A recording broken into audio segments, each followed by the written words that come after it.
Hola y bienvenidos un día más a Negocios de Carne y Hueso, aquí en Negocios Televisión, el programa que te acompaña a lanzar o hacer crecer tu negocio si eres emprendedor, empresario, dueño de negocio o autónomo. Ya sabes que estés en la fase en la que estés con tu empresa, tu negocio o tu startup, este es tu programa, porque a emprender o a ser empresario no se aprende en ninguna universidad ni escuela de negocios, pero sí se aprende con la experiencia de otros que ya han pasado antes por ahí, conociendo sus éxitos y sus fracasos. Por eso este programa lo hacemos emprendedores y empresarios como tú, que hablamos tu mismo idioma y que te aportamos soluciones, consejos, claves y todo lo que necesites para lanzar tu negocio y hacerlo crecer hasta donde sueñes. Ya sabes, si eso es lo que quieres, no te muevas porque estás en el lugar adecuado. Y como siempre, empiezo resumiéndote los contenidos que vamos a compartir en el pedazo de programa de hoy. Y hoy abrimos el programa con la actualidad y, como siempre, con la mirada puesta en el colectivo de pymes y autónomos. Y es que los concursos de acreedores han aumentado un 86% durante el primer trimestre del 2021 y cerraban abril con un impactante repunte del 968% respecto al mes de abril del 2020. Analizamos la situación con Manuel Gordillo, socio de Avencis. Y en nuestro rincón de la startup, hoy te presento a Humanox, una startup que se ha propuesto revolucionar el mundo del fútbol con sus espinilleras inteligentes que permiten mejorar tu rendimiento deportivo. ¿Que cómo funcionan? Nos lo cuenta todo su cofundador, Iván Contreras. ¿Y en dónde está la pasta? Hoy vamos a descubrir los 7 errores que nunca se deben cometer a la hora de buscar financiación. Y lo hacemos con nuestros expertos Miguel Moneo y Rodolfo Carpentier. Y nos quedamos con el gran Rodolfo Carpentier y nos vamos a nuestro bar. Hoy en Conversaciones de Barra vamos a descubrir todos los secretos de este gran gurú de las inversiones en España, Business Angel reconocido, padre de los negocios en Internet en nuestro país y mejor persona. No te muevas porque comenzamos ya con negocios y actualidad.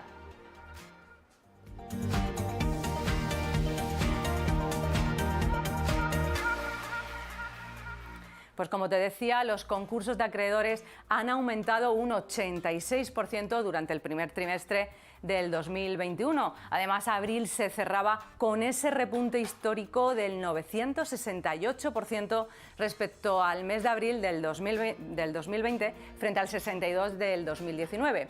El 18% de las empresas concursadas tienen como actividad principal el comercio y el 17% la hostelería. Esto además afecta directamente a ERTEs y ERES. Afortunadamente, como buena noticia y en paralelo al repunte de los concursos de acreedores, la creación de empresas se cuadriplicó en el cuarto mes del año al alcanzar 9.290 constituciones de sociedad, un 278% más respecto a abril del 2020. Vamos a poner un poco de luz sobre todo esto y a analizar cómo afecta a nuestro colectivo de pymes y emprendedores la situación y, sobre todo, aportar las claves que garanticen la continuidad de las empresas. Para ello, hoy tengo en el plató a Manuel Gordillo, socio de Avencis, la firma de abogados que cuenta con una amplia experiencia en el procedimiento concursal y reestructuraciones. Bienvenido, Manuel. Muchas gracias.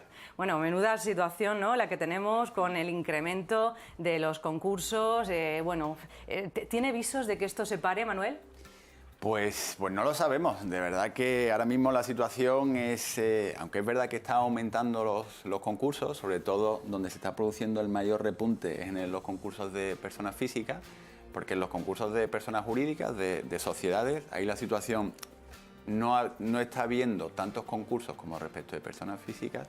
Y si es verdad que se espera, o eso es lo que estamos en este sector, parece que va a haber una avalancha de nuevos concursos una vez que pasen las medidas que el gobierno puso en marcha para tratar de frenar esas insolvencias, como son la moratoria concursal, los ERTEs, los ICOs. Eso es lo que se prevé, pero bueno, yo no me quiero aventurar a hacer muchas predicciones porque lo más fácil es equivocarse al hacerlo. Bueno, pero al final tú llevas 16 años, creo, en este mundo y bueno, hay tendencias y no sé si se ha vivido o se ha visto en esos 16 años y todos los que llevamos como empresarios, si se ha visto una situación similar, si se ha respirado una situación similar alguna vez. Pues yo creo que no, porque la La principal diferencia de esta crisis con las anteriores, por ejemplo la del 2008, que fue la crisis derivada de la caída de Lehman Brothers, eso fue una crisis completamente diferente, porque fue una crisis que vino del sector financiero sobre todo, había poca liquidez en el mercado, había mucha deuda y esa situación no es la actual. Ahora mismo los bancos están en una situación mucho más solvente que en el 2008, están en mejor posición de apoyar a las empresas y la crisis actual, no olvidemos que viene por un fenómeno muy concreto que es la pandemia derivada o la pandemia del coronavirus, que ha sido una crisis entonces de demanda. También hay, ahora mismo, por otra parte, hay mucho dinero en el bolsillo de los ciudadanos dispuestos listos para gastárselo cuando le dejen gastárselo. Entonces, tenemos ganas de gastar, tenemos ganas de movernos y bueno, al final habrá que compensar esa economía. Esperemos que se repunte y que llegue ese boom. Has dicho un dato que los concursos están llegando más a las personas físicas que a las personas jurídicas. Son los autónomos, entonces, ¿no?, los que están pidiendo el concurso de acreedores. Es que no pueden resistir la situación. Claro, es que normalmente los autónomos, por su propia situación financiera, pues tienen menos pulmón, que como se suele decir, tienen lamentablemente menos capacidad de resistencia. Y sí es verdad que con la ley de segunda oportunidad se introdujo en nuestra legislación el beneficio beneficio de la exoneración del pasivo insatisfecho, que es una palabra muy larga. El palabrejo que ahora vamos a desglosar un poquito. Correcto. El BEPI, para los que estamos en esto, que sin duda es una ayuda inestimable para poder emprender de nuevo, hacer borrón en cuenta nueva y volver a emprender de nuevo. Desde luego, la ley de segunda oportunidad da esa segunda oportunidad a muchísimos empresarios, emprendedores. Ahora hablamos un poquito más, pero ¿qué consejo le darías a un autónomo, a un emprendedor, un empresario, ¿no?, que está pasando por esas dificultades económicas y que se está planteando el concurso, la ley de segunda oportunidad, porque además seguro que es el tipo de cliente con el que os encontráis cada día? ¿Qué consejos se le da a nuestros espectadores que puedan estar así? Bueno, pues yo creo que son dos, muy fácil de decir, ¿no?, muy fácil de enunciar, que son, por un lado, que se anticipe y por otro lado, que se asesore. Con respecto al que se anticipe, es fundamental, y eso lo tenemos visto, que cuanto antes se tomen medidas, mucho más fácil es llegar a una solución, ¿vale? Muy buen consejo. Nos solemos encontrar que al final pues vas estirando la cuerda, vas pensando que esta venta, este cliente te va a resolver la situación o que tu banco te va a dar esa financiación o esa póliza de crédito para aguantar un poquito más y te das cuenta que eso no llega y ya es tarde, ¿verdad? Y ya es tarde. Hay que previsionarse pues lo antes posible, ¿no? Sin duda. Y aparte es que se pueden establecer mecanismos en la propia empresa, no importa que sea grande o pequeña o lo sofisticada que sea, para, con mecanismos muy sencillos, poder anticipar la llegada del problema. Como un mínimo, simplemente una previsión de caja, ¿no?, de cobros y pagos a 4, 6, 8 semanas, permite ver el problema antes de que llegue y, por tanto, tomar la decisión que sea más adecuada. Y para tomar la decisión más adecuada, lo que hay que hacer es asesorarse bien. Yo creo que es que en todos los aspectos de la vida o de la vida de un negocio es fundamental estar bien asesorado, pues sobre todo cuando el negocio entra en un periodo de crisis. Y ahí muchas veces la mejor virtud del emprendedor o del empresario puede ser su mayor enemigo, que es la resistencia. Cierto. ¿No? El aguantar por aguantar, decir, esto yo lo saco, esto no. Es verdad que eso trae en el ADN de todo emprendedor, de todo empresario, esa resistencia, pero a veces es contraproducente, es verdad. Muy buen dato ese, Manuel. Es cierto que el mirar la caja, que desde aquí decimos cada día, mírate tu banco todos los santos días, ten tu previsión de tesorería, es clave para saber si vienen problemas en el corto y en el medio plazo. Totalmente. Y bueno, desde aquí queríamos recordarlos, y es que gracias por decirlo de nuevo. ¿Con qué herramientas legales cuentan, Manuel, las empresas y autónomos para hacer frente a este tipo de dificultades? Pues hay muchas. La verdad que nuestro ordenamiento jurídico prevé muchas herramientas. Qué bien. Lo que pasa que también, pues eso, no todas sirven para lo mismo, ni no todas valen para cualquier situación. O sea, yo creo que entre las más típicas son siempre depende del tipo de compañía y de su tamaño y sobre todo de la estructura financiera que tenga, ¿vale? Porque, por ejemplo, una de las herramientas más fundamentales es el acuerdo de refinanciación. Que al final conseguir que la financiación de la compañía, reestructurarla, cambiando las condiciones de repago para poder hacer frente, es decir, para poder continuar con la actividad ordinaria de la compañía. Lo que pasa es que para cualquier acuerdo de refinanciación hay que contar con un plan de viabilidad.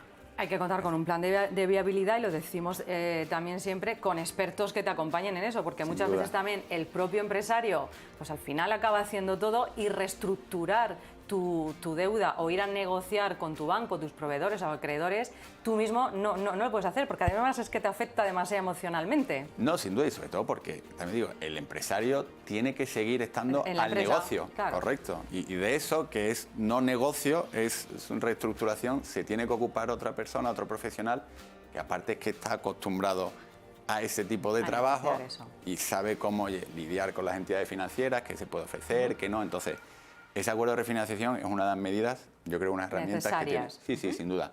¿Qué más? Luego existe la posibilidad de homologar, ya que son los palabras de abogado, homologar ese acuerdo de refinanciación, que es básicamente cuando hay varias entidades financieras o hay varias entidades financiadoras y unas apoyan la refinanciación y otras no, ¿vale? Pues si se consigue una mayoría suficiente de los que sí, se va con ese acuerdo al juzgado y el juzgado obliga a los que no o les impone las condiciones que se han pactado con el que sí. Es decir, qué bueno. Claro, entonces eso consigue, pues básicamente muchas veces las refinanciaciones solo funcionan si la aceptan todas las entidades financiadoras. No vale que una diga sí y otra que no. Claro, entonces con esta solución, con la obliga a los homologación disidentes, de la deuda, de la reestructuración de la deuda, se puede obligar. Qué bien, qué buena medida, esa no la conocía.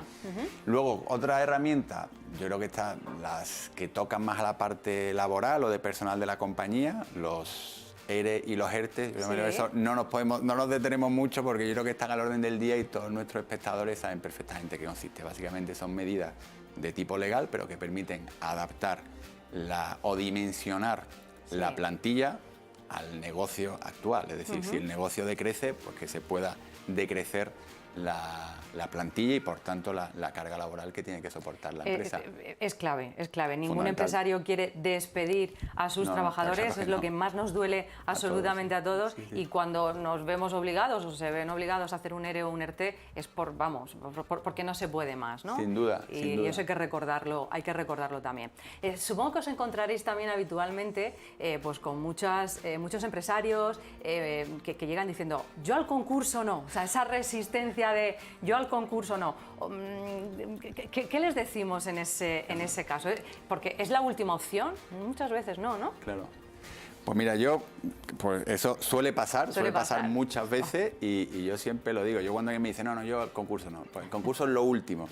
Yo lo primero que digo es que, mira, te entiendo, o sea, entiendo que alguien diga eso porque sí es verdad que en España se suele asociar el concurso con la liquidación y el fin del negocio. Y con el fracaso. Sin duda, sin duda. Y al final el fracaso es parte de ese proceso y el concurso puede ser el punto de partida para la nueva oportunidad, para el nuevo negocio y para reestructurar tu empresa mientras tanto. Sin duda, sin duda. O sea, es que es así, es decir, el concurso puede servir. De hecho, esta es una herramienta diseñada para reestructurar un negocio y mantener su actividad, ¿vale? Claro. Lo que pasa es que sirve para eso si se acude al concurso con anticipación y bien asesorado, es decir, sabiendo para qué vas a utilizar el concurso y cómo se va a desarrollar ese concurso. Es decir, el concurso tenga un objetivo concreto. Claro, no. Además, pues bueno, esa parte de empezar de nuevo tan importante y no esperar al último momento. Sí es cierto que pasa, ¿no?, que en España al menos 9 de cada 10 empresas llegan a liquidación. ¿Por qué pasa esto en España, Manuel? Pues, por esperar tanto. Por esperar tanto, eso es lo primero, es decir, porque la compañía ya, o sea, porque nos falta cultura concursal o cultura, tú lo acabas de decir, del fracaso empresarial, ¿no? La connotación tan negativa que tiene, esa estigmatización, y eso hace que la compañía acuda al concurso con esta idea de para mí el concurso es lo último, pues acude ya a la empresa exhausta, carece de liquidez para poder atender el negocio, para permitir que el negocio continúe funcionando y sobre todo sin capacidad ninguna de negociar con los acreedores. Recordamos también que está el preconcurso, ¿no?, que son esos 3 meses en los que, oye, pues no estás en concurso, pero te permite tomar aire, respirar y empezar a pensar en esa negociación, en buscar ayuda, o sea que no es presento concurso y ya directamente me voy a ir a liquidación. El proceso es muy largo y hay un camino que si lo llevas con profesionales, como siempre decimos, el camino no es tan arduo y tenemos que pasar a ese índice de que no sean 9 de cada 10 las que vayan a liquidación, porque hay que hacerlo con previsión y con tiempo. Al final, el tema de la moratoria concursal, que también hay que hablar de ella, pues bueno, el Gobierno ha dispensado a las empresas en dificultades la obligación de presentarlo hasta 31 de diciembre. ¿Puede tener algún efecto negativo el acogerse o el esperarse? Sí que lo puede tener, y aquí sí, Mariló, que hay que ponerse muy serio porque las consecuencias pueden ser muy serias, ¿vale? Es decir, yo esto por explicarlo rápidamente, yo creo que esto se entiende muy fácil, es con la ley, o sea, con el régimen general, antes que hubiera esta moratoria, un administrador de una compañía o un empresario, una vez que supiera o debiera haber conocido la situación de insolvencia de la compañía, tenía un plazo de 2 meses para solicitar el concurso. Sí. Y si no lo hacía en ese plazo de 2 meses y luego iba a concurso, por haber incumplido ese plazo de 2 meses, se le podía hacer responsable con su patrimonio personal de las deudas de la compañía. O sea, que es una de las sanciones más serias que tiene nuestro ordenamiento jurídico, ¿vale? Entonces, ahora mismo, ¿qué ha pasado? Ahora mismo ese plazo de 2 meses ya no existe. Es decir, efectivamente se ha alargado hasta el 31 de diciembre. Y en que una compañía sea insolvente a día de hoy, puede esperar hasta el 31 de diciembre para solicitar el concurso. Entonces, eso provocará, como hay una moratoria, que nadie le pueda decir, oiga, ha incumplido esto un plazo, y por tanto va a responder personalmente con su patrimonio de las deudas de la compañía, pero eso no significa que le puedan imputar exactamente la misma responsabilidad por haber agravado innecesariamente la insolvencia. Ese es el punto, ¿vale? Eso es lo que hay que incidir.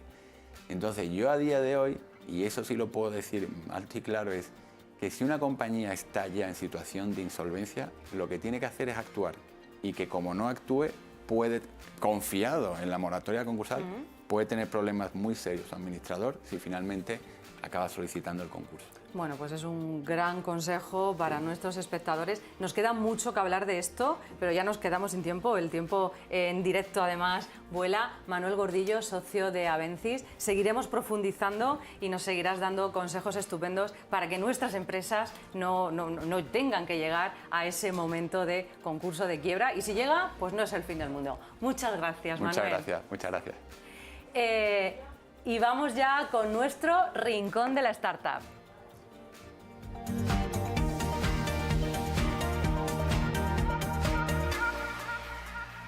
Ya sabes, este espacio dedicado a conocer a fondo a las startups más innovadoras y sobre todo a inspirar a otros con sus historias, con sus comienzos, con los errores cometidos por el camino hasta lanzar sus sueños. ¿Estamos? Ya sabes que en este programa, en Negocios Televisión, puedes contar en directo tu proyecto, la fase en la que te encuentras, incluso hasta a enamorar inversores aquí, en Negocios Televisión. Y es que abrir nuevos caminos para generar riqueza es uno de los privilegios de los startuperos. Y en esta ocasión nos vamos al campo de fútbol.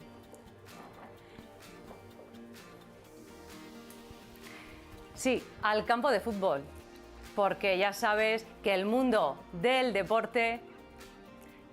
A ver, perdón, tenemos un problema de conexión, ¿se nos está oyendo? Estamos presentando a nuestra startup del día. Nos están diciendo que tenemos un problema de conexión.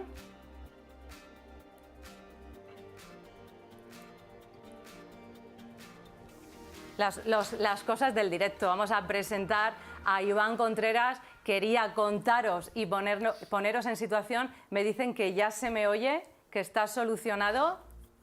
¿Sí? Vale. Vale. Venga. Se nos oye. Yo decía Yo decía que abrir nuevos caminos para generar riqueza es uno de los privilegios de los startuperos y que hoy nos íbamos al campo de fútbol, porque el deporte rey es ya un poco más inteligente gracias a Humanox y sus espinilleras de fibra de carbono únicas en el mundo que cuentan con la conectividad de Telefónica y son capaces de monitorizar en tiempo real más de 40 parámetros de salud y rendimiento de los jugadores. La startup gaditana, fundada en 2020 por Rafael e Iván Contreras, va viento en popa. Participada por Telefónica, acaba de abrir su filial en Estados Unidos, donde ya han firmado su primer contrato con una escuela de fútbol para 1.200 niños. El Cádiz Club de Fútbol es el primer equipo de la Liga Española que utiliza sus espinilleras, pero tras constituir su filial en Reino Unido, el interés de los equipos de la Premier League crece. Pero para contarnos más sobre Humanox, que ahora sí que se nos oye y se nos ve bien, y esas espinilleras mágicas, tenemos en Negocios Televisión a uno de sus fundadores, Iván Contreras. Buenas, Iván. Hola, muy buenas, ¿cómo estás? Bueno, cuéntanos qué es Humanox, ya se nos oye y se nos ve bien, pedimos disculpas a los espectadores. Cuéntanos qué es Humanox, porque estamos intrigadísimos. Pues mira, Humanox la constituimos el año pasado, en 2020, justo en plena pandemia, ¿Sí? Porque teníamos preparado justo este dispositivo. Una espinillera de ¿Sí? fibra de carbono, Sí. con sensores en medio y que recogen toda la información del jugador y la envían a través de un módulo de comunicaciones en tiempo real a nuestra plataforma UOX. Wow. Y ahí puedes ver todos los datos que has dicho. Frecuencia cardíaca, temperatura, velocidades, aceleraciones, golpeos con la pierna derecha, pierna izquierda, impactos en la espinillera. Todos esos datos, 40 métricas, pero son 50.000 datos por sesión o partido. Y además, esto es parte de la equipación del jugador de fútbol. Wow. O sea, y esto qué supone, además tiene una lucecita, vamos a mostrarla bien a la cámara, ¿qué supone esto para el futbolista, para el deportista? Claro, con esa lucecita te conecta todo tu cuerpo y de ahí se recogen las métricas, ¿no? ¿Qué supone esto para el deportista? ¿En qué le mejora la vida? Pues hoy, como está dirigido al fútbol base, a todos los Sí. chavales, chicos, chicas que juegan a fútbol, no tenemos datos de ellos, no sabemos cómo mejorar su salud. Esta es la herramienta única en el mundo, no existe otra espinillera como esta, Ajá. para hacer que todo el fútbol base lo tengamos monitorizado y podamos mejorar su salud y captar el talento. Wow. Bueno, es una auténtica revolución cuando se unen los datos, el Internet de las cosas, que vamos a hablar ahora mucho de eso, pues bueno, ya con el deporte es lo máximo. Pero vamos a meternos en tu startup y en cómo empieza todo, porque al final lo que pretendemos con este espacio es inspirar a otros que puedan estar pues en esa fase, ¿no? ¿Cómo empieza esto? Empezáis en el 2020, pero entiendo que no es tu primer emprendimiento. No. Porque encima tienes una trayectoria que me he enterado. Sí, la trayectoria es larga junto con mi cofundador. Sí. Éramos especialistas en fibra de carbono en nuestra primera compañía que creamos. Después creamos una compañía de conectividad donde conectábamos cosas para la movilidad urbana y eso lo hemos integrado en el deporte, para el fútbol base y donde esa experiencia de los materiales más la conectividad la hemos puesto a disposición de todo ese mercado. Piensa que el fútbol juegan casi 270 millones de personas a fútbol en el mundo. Bueno, y encima ya estáis con el Cádiz Club de Fútbol, ahí estáis probando cómo está funcionando y ya habéis dado el salto a Estados Unidos y todo en un año y en plena pandemia. A ver, eso nos lo tienes que contar, Iván. Empezamos con Osasuna. Osasuna, Sí. otro equipo de la primera división, de la Liga en España, con toda su cantera hicimos el despliegue para toda la cantera de Osasuna. Después, toda la cantera del Cádiz, hicimos el salto a Reino Unido. ¿Sabes por qué? En España hay 1 millón de jugadores federados de fútbol, más 2 millones de jugadores que además juegan asiduamente a fútbol. Pero en Reino Unido hay 8 millones de personas que juegan a fútbol. Y en Estados Unidos 25 millones. Y por eso abrimos subsidiaria en Londres y subsidiaria en Miami, donde hemos conseguido el primer contrato con la Miami Youth Academy. Wow. ¿Y cómo ha conseguido Humanox, entonces, entiendo, hacerse ese hueco? ¿Qué queréis aportar realmente? ¿Qué hay detrás? Nosotros queremos cambiar que el fútbol base no tenga información y pueda mejorar. Queremos mejorar esa salud, democratizar el acceso a todo el mundo al dato. Y que ese dato sea capaz de mejorar el estado físico de los jugadores, evite lesiones y podamos hacer que todos los niños y niñas que practican fútbol en el mundo puedan ver esos datos en tiempo real en la plataforma. ¿Cómo ha sido el inicio de Humanox en cuanto, al final, los proyectos necesitan inversión, necesitan financiación? ¿Cómo ha sido ese comienzo? ¿Con qué fondos, con qué recursos habéis contado vosotros y con qué apoyos financieros? Ahí empezamos la primera ronda, participó Guaira a través de Telefónica, y Guaira confió en nosotros junto con un fondo de capital andaluz. Hicimos la primera ronda a valoración de compañía de 12 millones y medio, hicimos una ampliación de capital de 1,5 millones de euros. Y con eso hicimos el prototipo totalmente escalable y además conseguimos los 2 contratos con los 2 primeros clientes. Ahora estamos en otra ampliación de capital para el mercado internacional. Ahí te quería yo ver. Entonces, empezáis con una primera ronda, que además es importante para empezar, pero no se llega al mercado consiguiendo una ronda de 1,5 millones. O sea, pongamos en situación de qué viene o cómo se consigue llegar a una ronda de 1,5 millones. ¿Qué trabajo previo se ha hecho anteriormente? Este es un trabajo que no es diseñar una espinillera y ya está, sino que el estudio de los materiales más la conectividad, la experiencia anterior que teníamos, al juntarla toda, nos lleva a que en un momento dado tengamos el dispositivo preparado, el MVP, el producto preparado, para poder enseñárselo a inversores que estén interesados en acompañarnos en el crecimiento. Y ahí fue el nacimiento. Ahora el crecimiento ya es la escalabilidad, y en esa escalabilidad internacional es donde nos estamos posicionando ahora. La ronda de ahora ya es de 4,9 millones de euros. 4,9 millones, ¿la vais a abrir? ¿La habéis abierto ya? Ya está abierta, llevamos casi el 90 y tantos % de ronda conseguida, pero invito a las personas que estén interesadas a que contacten con nosotros. Sí. Claro, ahora vamos a hacer el llamamiento a esos inversores, un 90% conseguido, ¿en qué tiempo? Pues llevamos 4 semanas. En 4 semanas, casi 5 millones de euros conseguidos. O sea, esto es un proyecto que pinta fuerte y apunta maneras fuertes. ¿Qué ha sido lo más difícil del camino, Iván? Lo más difícil es, una vez tú crees que tienes el producto, dices, ya tengo el MVP, lo pongo en el mercado. Como el propio mercado te hace evolucionar el producto. Nuestro primer cliente, Osasuna, tiene un área de influencia en el fútbol base de alrededor de 16.000 niños y niñas.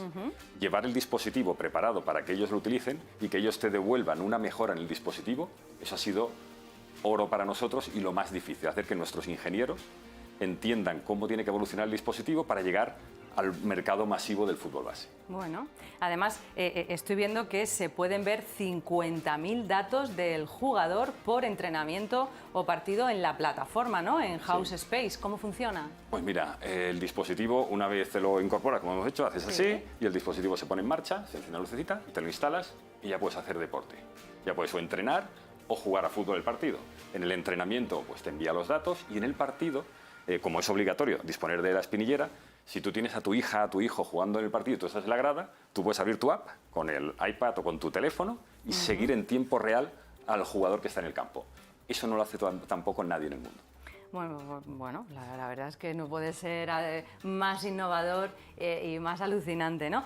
Bueno, entiendo que sois únicos en el mundo, eso ya lo hemos dicho, pero además habéis recibido varios premios, ¿no? El premio Reimagine Fútbol 2020, convocado por la UEFA y en el que participaron 298 proyectos de 34 países, ¿no? Vaya subidón. Sí, además lo recuerdo porque lo hicimos, vamos a lanzar el proyecto y a ver si funciona, a ver si nuestra solución les interesa, y fuimos pasando todos los filtros porque fue muy largo, el proceso fue pitch a pitch, bloque a bloque, hasta llegar a cuartos de final, semifinal, y al llegar a la final defendimos nuestro proyecto y fue nombrado por el jurado como el Strava del fútbol. Strava es una plataforma para el mundo del ciclismo, que es donde se agrupan todos los datos de las personas que hacen ciclismo en el mundo. Y el que estaba en el jurado dijo, este dispositivo es capaz de agrupar a todos los jugadores de fútbol en una plataforma. Nos comparó con un líder en el mundo. Bueno, y además tenéis, lo hemos dicho al principio, pues bueno, Telefónica es quien os participa y contáis con la conectividad de Telefónica. ¿Qué importancia ha tenido esa conectividad en el proyecto? Telefónica, tenemos 2 líneas de colaboración con ellos, una a través de Guaira, que son socios en la compañía con la inversión, y después lo más importante es cómo Telefónica a nivel de partnership trabajamos con ellos en el roadmap tecnológico. Ellos saben a futuro qué tecnologías de conectividad van a existir en el mercado y nosotros queremos que el dispositivo siempre esté a la vanguardia de la conectividad. Y ahí la evolución del dispositivo va siempre con las recomendaciones de Telefónica. El dispositivo hoy tiene comunicaciones M2M con tarjeta SIM de Telefónica, pero en un futuro tendrá conectividad Narrowband IoT. Eso es otra tecnología del futuro de conectividad donde se puede medir al jugador en entornos cerrados, en un estadio donde esté completamente cerrado o en un estadio tipo como el baloncesto. Y ahí esa tecnología es posible que lo mida en tiempo real. Bueno, pues menudos avances, esperemos ir conociéndolos todos aquí en Negocios de Carne y Hueso. Ahora sí que es tu momento, tenemos esa ronda abierta de 4,9 millones, que ya está el 90% cubierta, pero bueno, hay que terminar de cubrirlas. Es que esa es tu cámara. ¿Por qué tienen que invertir los inversores en Humanox? Pues te tomo la palabra, ¿eh? Totalmente. Aprovecho. Estamos para eso. Aprovecho. Pues nosotros queremos transformar el mundo del fútbol para que el fútbol base tenga acceso a todos los datos. Los primeros equipos está muy bien. Seguir a Messi, seguir a Ronaldo es perfecto, pero no hay nada mejor que seguir a tu hijo, a tu hija, a tu sobrino, a tu sobrina, a tu nieto, a tu nieta. Y con esto lo puedes hacer. Pues sí, vamos, no hay inversor que se quiera perder esta oportunidad. Muchísimas gracias, Iván Contreras, por este pedazo de proyecto y por compartir tu startup con nosotros y nuestros espectadores. Gracias a vosotros. Muchas gracias. Y vamos ya, pues como cada día, a saber dónde está la pasta.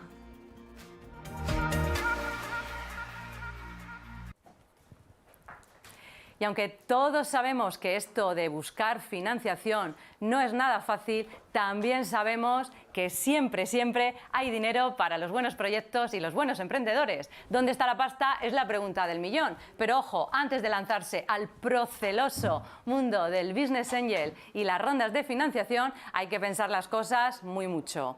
Hoy hemos seleccionado para ti, por supuesto, los 7 errores que ningún emprendedor debe cometer cuando busque financiación para su startup. Y para descubrirlos tenemos con nosotros a los que más saben, nuestros expertos en financiación. Miguel Moneo, CEO del Campus 360, inversor y experto en financiación de startup, y el gran Rodolfo Carpentier. Buenas tardes, chicos, bienvenidos. Muy Rodolfo. buenas tardes, muy buenas tardes. Buenas tardes, Mariló. Miguel, bueno, a ver, ¿qué os parece nuestra startup? Rodolfo, tú que eres el Internet de las cosas al poder, ¿qué te parece la startup de Iván? Me parece una maravilla y sobre todo me parece muy bueno el que en España se puedan hacer primeras rondas de ese calibre. ¿Verdad? Porque hasta ahora era imposible. O sea, hacer una primera ronda y levantar 1.200.000 a valoraciones por encima de los 10 millones, eso es de los últimos 18 meses. O sea, antes prácticamente era imposible. ¿Crees que ha tenido que ver la pandemia? ¿Antes de la pandemia no pasaban estas cosas o qué está pasando? Yo creo que además efectivamente, estoy de acuerdo con Rodolfo, este es un caso bastante atípico, porque además aquí confluyen que, como él ha explicado, él ha sido emprendedor antes, han emprendido cosas, tenían un producto muy preparado, lo han trabajado muchísimo durante el tiempo y a mí me da la sensación que el producto de la primera ronda es de un gran trabajo previo que han hecho, uniendo ocio y negocio, porque al final estamos yendo a un mercado absolutamente inmenso, y con un producto absolutamente rompedor e innovador. Entonces han encontrado además ese socio industrial que les va a ayudar y les va a catapultar. Yo creo que esa es la clave del éxito. Bueno, pues suena bien que ya se puedan hacer este tipo de rondas, es muy, no sé, es un soplo de aire fresco. ¿Algún consejo le darías a Iván y a su proyecto, Rodolfo, ya que te tenemos aquí? Bueno, yo creo que lo tiene muy claro. O sea, en estos momentos lo que hay que hacer es escalarlo a nivel internacional. Sí. Lo está planificando muy bien. Mi pregunta es si 4,9 millones va a ser suficiente o va a necesitar 10 millones más bien dentro de poco tiempo, ¿no? Pero es una empresa que lo va a conseguir. En estos momentos hay mucho dinero en el mercado para empresas que realmente tengan algo que aportar. Y esta es una empresa que tiene muy buena pinta. Bueno, ¿alguna recomendación, Miguel, para Iván y para este proyecto? Bueno, pues aparte de la ronda, yo miraría otras fuentes de financiación que, como sabemos, que nosotros nos dedicamos a hacer hojas de rutas de financiación y creo que hay otras fuentes de financiación que podrían ayudarles a escalar con mucha mayor rapidez y sin tener que ceder equity. Creo que sería muy interesante que las exploraran. Explorarlas, ¿no? Entiendo que hablamos, que lo decimos siempre también, financiación europea, fondos y subvenciones. Fondos ENISA, fondos europeos, pues lo que fondos ENISA a lo mejor se pueden quedar un poco cortos. Bueno, a lo mejor hay líneas más grandes, si pasa ¿no? la ronda, yo creo que hay que escalarlos, hay que explorarlos sin lugar a dudas. Esa sería mi recomendación. Bueno, pues vamos ya a meternos, porque sabéis que ahí sí que estamos en el día a día y que nos preguntan, ¿no? Oye, que no estoy consiguiendo la financiación. Y es que al final sí que detectamos que todos, la inmensa mayoría, cometen los mismos errores. Entonces, bueno, aquí tratamos de adelantarnos para que no te pase a ti. Entonces hemos seleccionado esos 7 errores que más hemos visto y que vamos a abordarlos. El primero, por así decir, Rodolfo, yo creo que es no tener claro las necesidades, ¿verdad? Bueno, yo creo que es una de las premisas que hay que tener cuando vas a hablar con alguien que te tiene que ayudar en la financiación. Yo estoy harto de ver gente que cree que necesita $500.000 y luego cuando hace el plan de negocio no tiene nada que ver, necesita mucho más o mucho menos.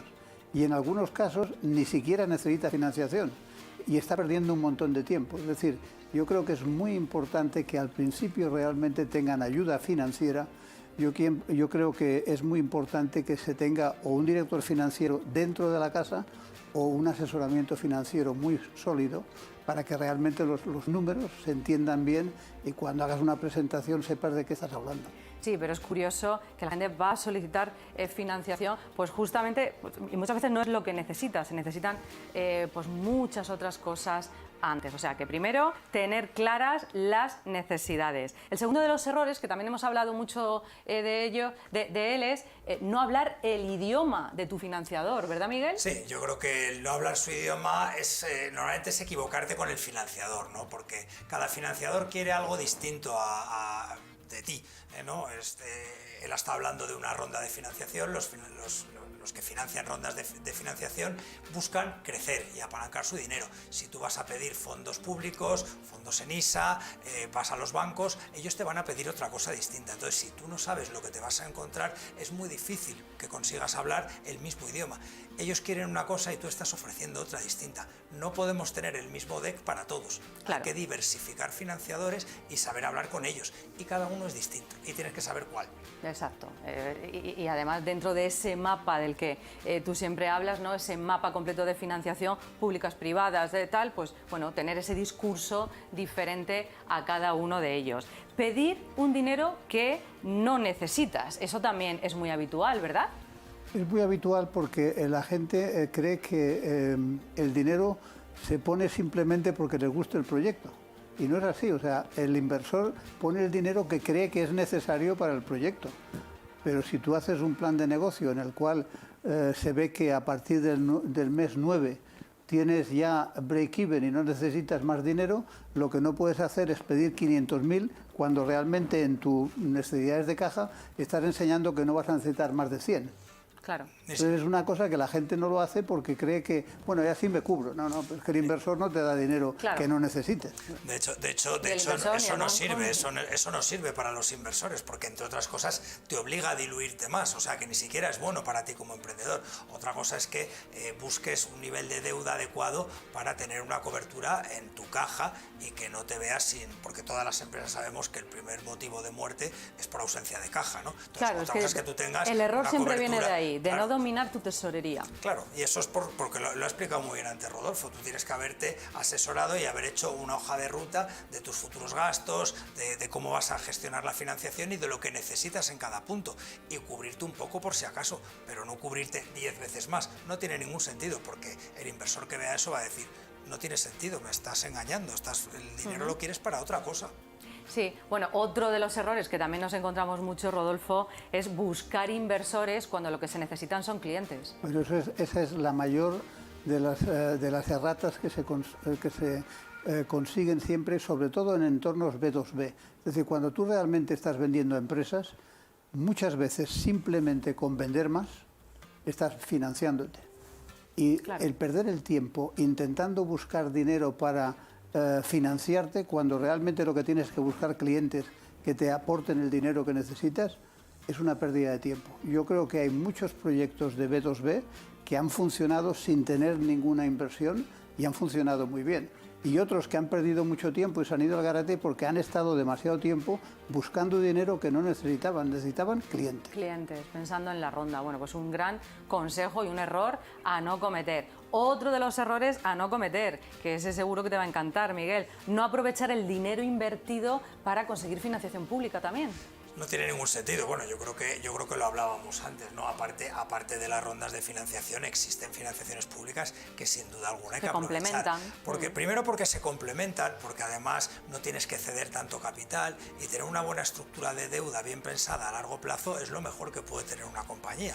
Yo ya me gustaría tener solo deuda y no tener que ceder mi equity, pues hagámoslo y busquemos complementar ambas. No tienen por qué ser excluyentes, sino más bien todo lo contrario. Es que el equity es la deuda más cara. El equity es la deuda más cara. Es un error ceder mucho equity al principio. Sin duda. Bueno, presentar un plan de negocios que no justifique la inversión, lo hemos dicho también, pero efectivamente es un error clave que nos encontramos, así es que recuérdalo. Y el último de los 7 errores que hoy hemos seleccionado para ti, que siempre te lo recuerdo, sobre todo si vas a un banco o empiezas con esa primera financiación bancaria, es no aceptar garantías personales. Nunca. Da igual lo que te diga el banco, da igual. El banco siempre va a intentar que aportes tu casa, la de tu vecina, la de tu abuela, todos, ¿no? O sea, es decir, no aportar garantías personales no es necesario y se sigue pidiendo y nos sigue pasando. Y luego nos encontramos muchos problemas. Pero para eso, y es que me embalo, sabéis que cojo el micro, para eso, para no llegar y que te excedan en pedir cosas, no tienes que apurar el momento de pedir financiación, ¿verdad? No tienes que ir a la última porque entonces tienes que aceptar cualquier cosa. Exacto. Claro, es que al final hay que tener esa planificación financiera de la que hablaba Rodolfo y tenerlo bien estructurado para meses antes de necesitar el próximo dinero, porque estoy seguro que Iván para el próximo dinero lo ha tenido que planificar con meses de antelación, empezar o a hacer una ronda o a hablar con los bancos o a buscar financiaciones públicas o lo que sea, pero no la última semana porque no tengo dinero, que es cuando pues te ves obligado a firmar determinadas cosas, pero no es necesario. Y aceptar avales personales, cosas que no debes. Bueno, pues esperamos haberte dado pues un poquito de luz a esos errores que no debes cometer. Ya sabes, recordamos siempre dinero, aquí lo demostramos cada día para un buen proyecto, un buen emprendedor, y estos errores son los que te van a ayudar a hacer el camino más fácil. No te muevas de ahí, vamos a ir un momento a publicidad y nos quedamos con Rodolfo porque nos vamos ya a disfrutar a nuestro bar. No te muevas, volvemos ya.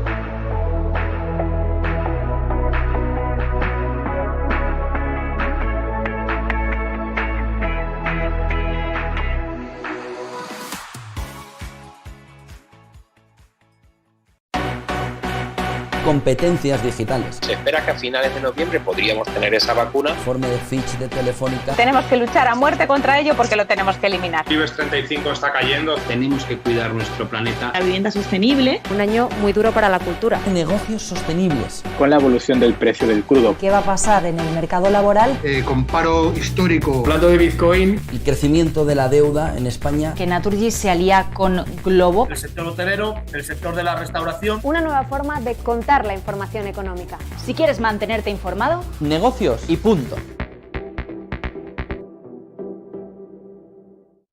Founders con Leticia Larraz y Asier Uribe Echevarría todos los martes a las 10 de la noche en Negocios Televisión.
Pues ya estamos de vuelta y nos vamos a relajarnos a nuestra barra, donde conversamos de tú a tú con empresarios que ya tienen una larga trayectoria y carrera empresarial a las espaldas y una empresa consolidada en el mercado y que nos inspiran con sus historias, porque ellos también empezaron desde cero. Vamos a Conversaciones de Barra.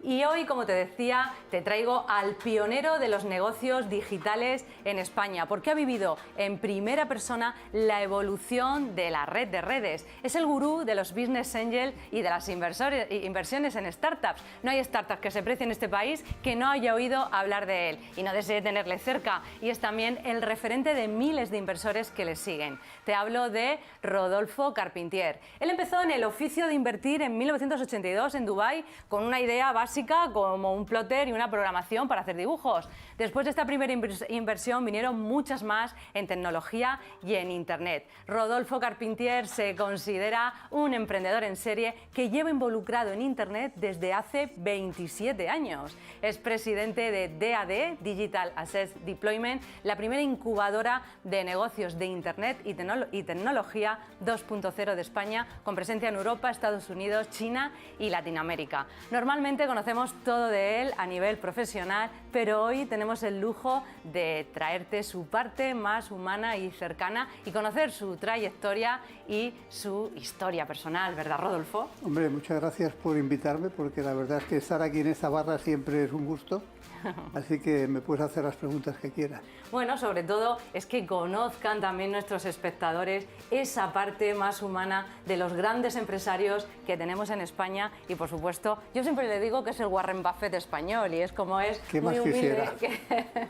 Pero siempre me encanta compararte porque además es que estás ahí en lo más top. Si tuvieras que elegir, porque mira que es difícil elegir un punto de tu historia, ¿cuál sería tu punto de partida en tu historia? ¿Con cuál empezaríamos? Lo acabas de contar, porque yo realmente, mi primera historia es inmobiliaria y hotelera. Sí. Y no tenía nada que ver con tecnología. Y a través de ese plotter que os conté en algún momento, con el que realmente empecé a invertir en tecnología. Es decir, que el momento de mi cambio en tecnología es hace 40 años. O sea, es ya muy anterior a que realmente se conociera la WWW, porque cuando yo empecé a hablar de Internet todavía no se hablaba de la WWW, que fue en el 90-91. Imagínate. ¿Y cómo se decía antes? Bueno, se decía Internet, pero solo entre las universidades americanas y alguna universidad europea y de Estados, o sea, sobre todo de Estados Unidos, pero también de otras partes de Europa. Realmente, cuando yo tuve el primer correo electrónico que tuve, había 100.000 correos electrónicos en todo el mundo, y de ellos 80.000 en Estados Unidos. O sea que yo tenía uno de los 20.000 que estaban fuera de Estados Unidos. Fuera de Estados Unidos, nada. Estamos hablando de 1983. ¿En serio? ¿En el 83? Fíjate, no conocíamos el correo, yo al menos lo conocí 94, 93, 94, imagínate. Bueno, había una empresa con un carácter distinto que se llamaba CompuServe, que te daba correo electrónico, pero no era un correo electrónico sobre Internet, sino sobre redes punto a punto. Claro, sí, tenías tu correo electrónico y con quién hablabas. Pero bueno, antes de empezar ese vuelo hacia el emprendimiento, pues fuiste presidente de SMM, director comercial de Servicon, delegado de Cronen, director de marketing de Telefónica. Bueno, cuéntanos cómo fue esa etapa y qué te hizo pasarte al lado del emprendimiento. Bueno, realmente yo había estado en la primera etapa siendo un intrapreneur, es decir, era un emprendedor pero dentro de una gran empresa. Sí, pionero. Primero en Meliá y luego en una empresa que se llamaba ABC en Dubái. Y básicamente yo era una persona que parachutaban y tenía que funcionar como si fuera un emprendedor. Bien es verdad que la gran diferencia, a Carlos Blanco le gusta decirlo, la diferencia entre un intrapreneur y un emprendedor es que el intrapreneur siempre puede llamar y decir, oye, que necesito dinero, mientras que el emprendedor no puede. El intra siempre tiene al final su nómina al final de mes y el emprendedor no. Y es muy diferente emprender de esa manera. Además, fuiste el promotor de la creación del capítulo español del Commerce Net, la organización internacional promotora del comercio electrónico a nivel mundial. Bueno, realmente era una cosa muy interesante que luego se fue diluyendo por la falta de interés de muchas de las grandes. Pero básicamente lo que se pretendía era crear, sin ánimo de lucro, unas bibliotecas que te permitieran intercambiar información entre los grandes del sector. Es decir, que si tú tenías toda tu infraestructura en IBM o la tenías en Oracle o la tenías en Microsoft, que pudieras intercambiar documentación entre ellas. Y nosotros lo que hacíamos, lo que pretendíamos hacer era que fuera intercambiable.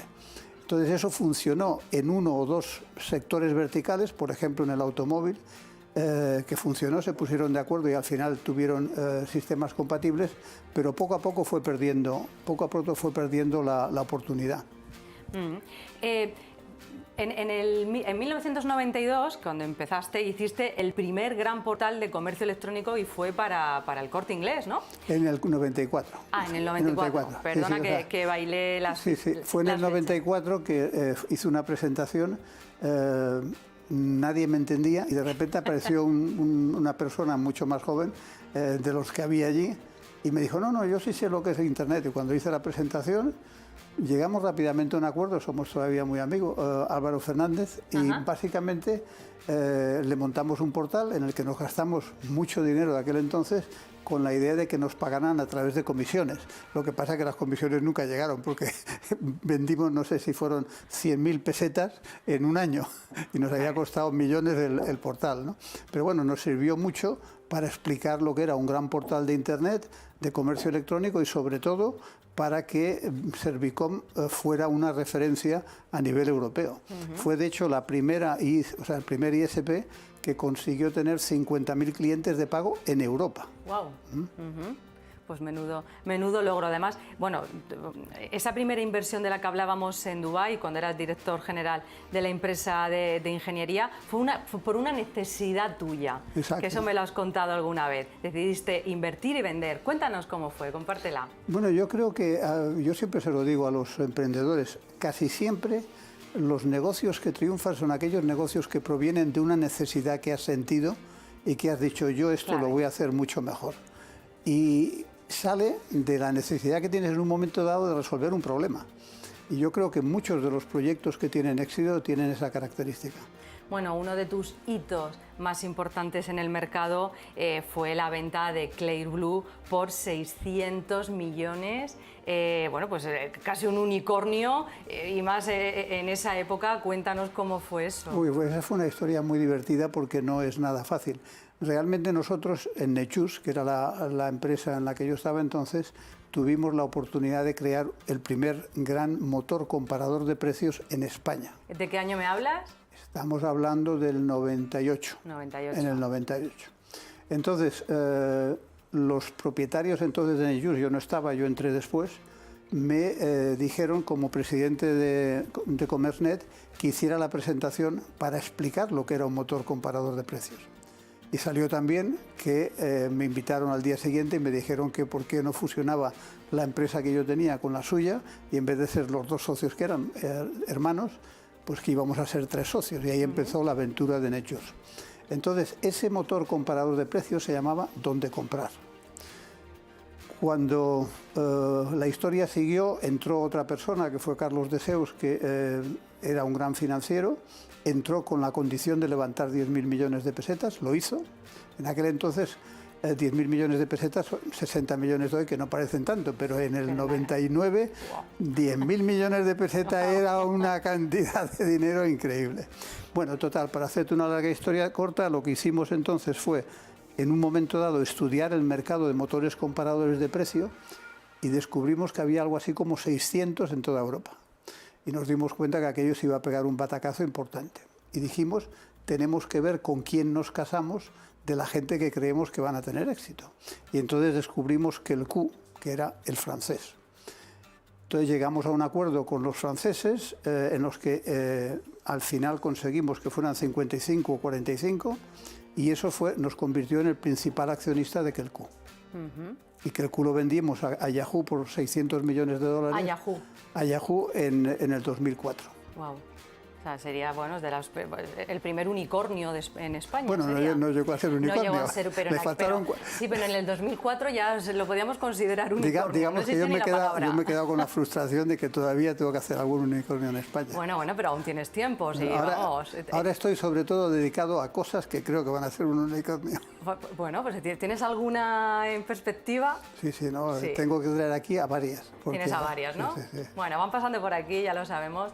Rodolfo es un colaborador, socio además de la casa, amigo, todo. Así es que, bueno, encantada de tenerte aquí. ¿Cuáles han sido, porque nos tenemos que ir rápidamente al test, que nos quedamos sin tiempo, pero los mayores errores que tú has cometido a la hora de invertir?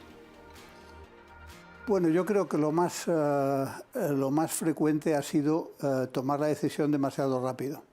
Yo soy impulsivo y cuando una cosa me convence tengo la tendencia a hacerla muy rápidamente. Yo creo que hay gente que es más reflexiva y se lo piensa más. Eso es uno. Y luego la otra, muy importante, es invertir en gente que son geniales, pero que no saben montar equipos. Y para una empresa, y sobre todo si quieres que sea una gran empresa, tienes que tener a alguien que sea un líder personal y sea capaz de generar un ecosistema de un equipo a su alrededor que sea un equipo ganador. Bueno, te iba a preguntar ahora, ¿qué le pides a un emprendedor, a una startup para enamorarte, para conquistarte? Y creo que lo has resumido muy bien, ¿no? Si tú has sido capaz de conseguir a gente top, quiere decir que sabes lo que quieres hacer. Con lo cual, pues ser un líder capaz de arrastrar a gente, ¿no? Porque, bueno, una idea al final no deja de ser una idea sin más y todo lo que rodea esa idea es lo que tiene que tirar de ese proyecto. ¿Cuál es el mix perfecto para Rodolfo Carpentier de una startup de éxito? Pues yo creo que la primera premisa, que es la que probablemente sea más difícil de pasar, es que se crea lo que cuenta. Es decir, hoy en día tenemos un montón de empresas alrededor del ecosistema, incubadoras, aceleradoras, etcétera, que enseñan a los emprendedores a dar un buen discurso. Entonces todos hacen un buen discurso. Sí, pero cuando tienes un poquito de experiencia, le miras a los ojos y dices, este me está contando una milonga y no se cree nada de lo que me está diciendo. Y eso se detecta, ¿verdad? Eso se detecta. Yo creo que lo más importante es eso, que se crea lo que te está contando. Y luego la otra, lo que te he dicho, que sea generador de equipos. Es decir, que haya conseguido una o dos personas al inicio que le ayuden desde el principio y que digan, ¿y cómo ha conseguido esto si todavía no tiene nada? Bueno, pues porque ha sabido venderle la idea y lo que esa idea va a ser con su contribución. Sin duda. Bueno, pues tienes ya las claves para conquistar a Rodolfo Carpentier, así es que, bueno, ahí quedan grabadas para la posteridad. Vamos con nuestro test. El jefe también es humano, ¿te atreves, verdad? Claro que sí. Antes que jefe, ¿fuiste becario, Rodolfo? Fui becario, pero muy poco tiempo. Durante la universidad estuve trabajando en un hotel y entré de becario, pero estuve dos semanas. A las 2 semanas hubo un problema en la recepción, me pusieron a la recepción y ya empecé a trabajar allí. Por la mañana iba a la universidad y por la tarde a trabajar. Genio y figura. Yo dimití de becaria. ¿Hay algún jefe al que hubieras querido tirar por la ventana? Bueno, al que más he admirado, que fue el que más me ha impactado, es una persona que era muy dura, era un gran jefe y me hizo realmente reconsiderar muchas cosas, pero también, como era una persona muy dura, en algunos momentos te daban ganas de tirarle algo a la cabeza. ¿Y alguno al que pero seguimos siendo grandes amigos porque es un hombre excepcional. Qué bueno. Pues bueno, te iba a preguntar también, alguno al que te hubieras llevado de cañas, pero a lo mejor también a él. Sí, con él hemos estado... Bueno, con él tengo una historieta muy divertida porque él viene a Alemania y yo cojo mi Peugeot y le llevo a 300 kilómetros a una reunión que teníamos. Y cuando llegamos allí me dice, oye, ¿tienes coche nuevo, no? Digo, sí, y carné, que acabo de sacarlo. Dice, ¿me has traído 300 kilómetros y es la primera vez que te tiras a la carretera? Tú estás loco. Luego la vuelta condujo él. Ya no se fió. Pues bueno, como buen emprendedor. El momento en el que el jefe dice, tierra, trágame. Uy, eso me ha pasado muchas veces. Dime uno, rápido. Es que tengo tantas que es muy difícil. Ha pasado, por ejemplo, en algunas veces que has hecho una presentación y de repente te has dado cuenta que llevas 5 minutos hablando a gente que es otra de lo que tú crees. Hola. O sea, que te has equivocado de equipo. Venías de hacer 3 o 4 y de repente, esta transparencia, esta gente, ¿qué hago yo aquí? Y en directo, como cuando nos falla que el sonido y esas cosas, ¿no? Y luego tienes que salir a ver cómo sale a explicarlo, ¿no? Nos suena. El día en el que el jefe perdió los papeles. Bueno, eso fue en Dubái, en un tema muy importante, que fue donde salió el tema del plotter. Los españoles, que eran los propietarios de la empresa, me mandan un set de los planos del edificio.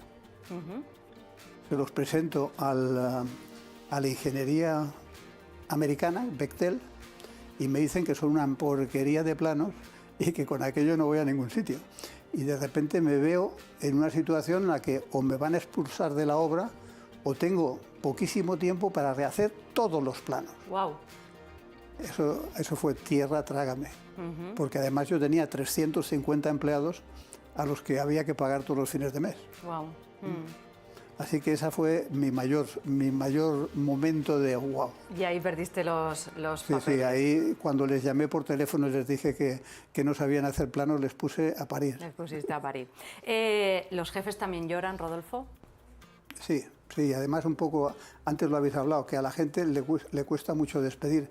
A mí me cuesta todavía más. Es decir, yo siempre he tenido la relación con la gente un poco distante y al mismo tiempo amigable, pero me cuesta mucho despedir. Es muy duro. Es muy duro. Es durísimo. Bueno, en casa, ¿quién es el jefe? Mi mujer. Por supuesto, faltaría más. Y desde aquí la saludamos. Está claro, porque además, gracias a ella, pues han educado 2 hijas que tengo fenomenales y la verdad es que está muy bien, porque hemos sido un complemento muy bueno, porque yo soy muy visionario y ella es gallega. Gallega. Esa palabra lo define, ¿no? Lo define, es gallega. Es gallega y maravillosa. Y desde aquí la saludamos. Rodolfo, un placer compartir secretos, historia y trayectoria contigo y con nuestros espectadores, porque mira que aprendemos contigo. Un placer, Mariló. Da gusto estar aquí. Pues en eso consiste. Pues hasta aquí nuestro Negocios de Carne y Hueso de hoy. Espero que hayas disfrutado, que te hayamos dado muchas ideas para tu negocio, tu empresa y que te hayamos llegado al corazón. Te espero en nuestro siguiente programa con más historias de emprendedores y empresarios de carne y hueso, aquí en Negocios Televisión. No nos faltes.